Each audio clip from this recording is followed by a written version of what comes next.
So, in your catalog of songs, you have songs that seem inspired by your own life, like city living and crack cocaine, while you also have songs like this, where you've created a story with characters. What goes into developing a character? So I think the process, for me, is similar character-wise for songs or short stories or even like narrative poetry. I think there's got to be, for it to be literary, whatever that really means, I think there's got to be a character change. I think the story has to be coherent and complete.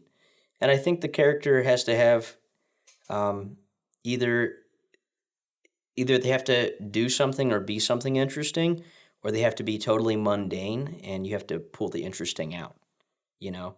And I don't know if there's like a timeline of how that works. But I just think you have to have the human element that people recognize, you know, like anything that people can draw from, you know, if they can see themselves in that or somebody they know, or, you know, you just got to pull on the people's heartstrings, you know, to get them to lock into something. But, you know, I mean, I love country music, and I love old-time tropey country music, but, like, you can only, in my opinion, do so many songs about trucks and knee-high white cowboy boots and things like that, and then it's like, okay, that character's probably been beaten to death, you know, so let's do something else. And I think we kind of had a ditch of a time where we didn't have sailors and cowboys and things, and I'm happy to bring those tropes back in a way.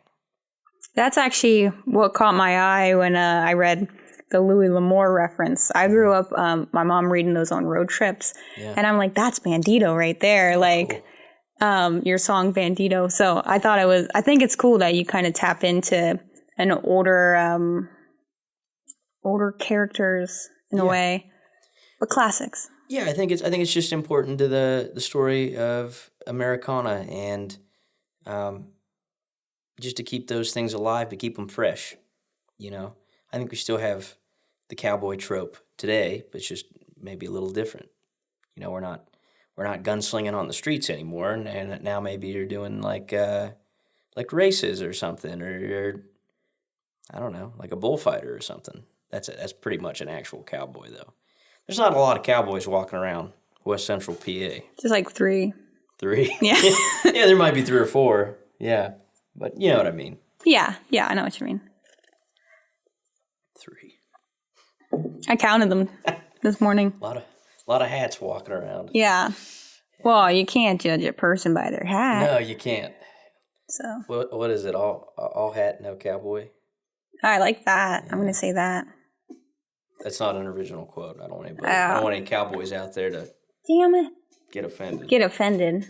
Well, you've offended me, so get in line. Get in line. Oh, get in line. That's great.